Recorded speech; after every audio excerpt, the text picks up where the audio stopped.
জানাবেন, আমাদেরকে জানাবেন, আমরা তাদেরকে বলে আবার ঠিক করার বসে দেবো। প্রত্যেকটা দপ্তরে কিন্তু এরকম ওয়েবসাইট আছে এবং তাদের ওয়েবসাইটে দেওয়া আছে। জয়পুরের দিকে থাকবে না, কিছু চলবে না, শুধু জয়পুর। আঁকা চাইলে আমার ইউনিভার্সিটিকে নিয়েছে আমাদের যে এপিসি বা যেটা আমাদের থাকে ইউনিভার্সিটি সেটা আমরা থেকে বুঝতে পারবো।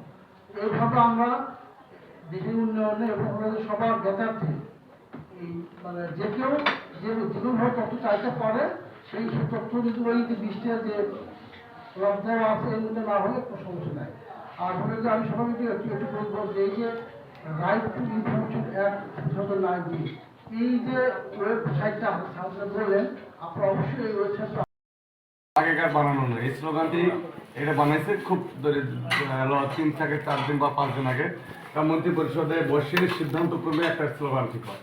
এটা দিবস যখন পালন হয়, এটা আমার ইচ্ছায় বা কারোর ইচ্ছায় কারোর পর মানে নিয়ে নয়, ইচ্ছা মনে করলে একটা করতে পারা যায় না, একটা অনুমোদিত হয় এটা পাঠায়। এবং বর্তমানে তাহলে এই স্লোগানটা এই জন্য দেওয়া হয়েছে,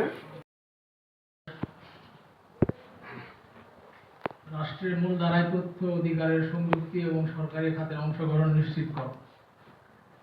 এই স্লোগান আজকে আমরা একটা চিঠি পাইছি তথ্য অধিকার দিবসে, কিন্তু এখন আমাদের 10টায় প্রোগ্রাম, এখন 11টা বাজে,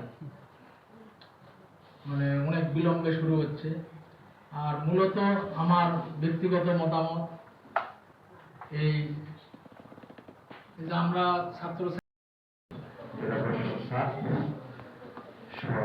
জেলা কালেক্টরের উন্নয়নের পরিষ্কারতা নিয়ে আসে আইন জনগণের ক্ষমতায়নের প্রকৃত হাতিয়ার। ধন্যবাদ সকলকে। আমার প্রেজেন্টেশন দেখা। ধন্যবাদ মোহাম্মদ